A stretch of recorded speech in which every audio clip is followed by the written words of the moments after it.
Dilkhush studio Digha Patna. धर धर गोली चली पटना के चौपा, धर धर गोली चली पटना के चौपा। नाचे पड़ी जान तोरा राइफल के नोख पर, नाचे पड़ी जान तोरा राइफल के नोख पर, राइफल के नोख पर। नाचे पड़ी जान तोरा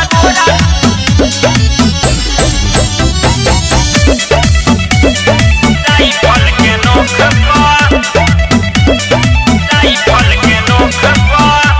कमर हिलावतनी गोरिया ध्यान से, आइल बारे ले धाए गोली चली दीघा के चौपा,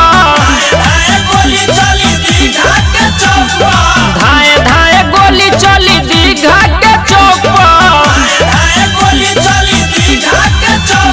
तो नाचे पड़ी जान तोरा राइफल के नोख पर,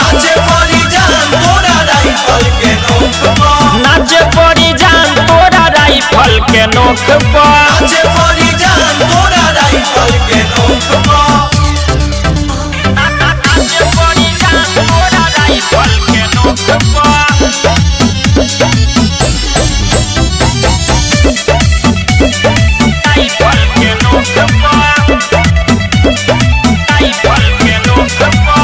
बुना तो बचबू नहीं आजू के रात हो, धाए धाए गोली चली दानापुर चौपा,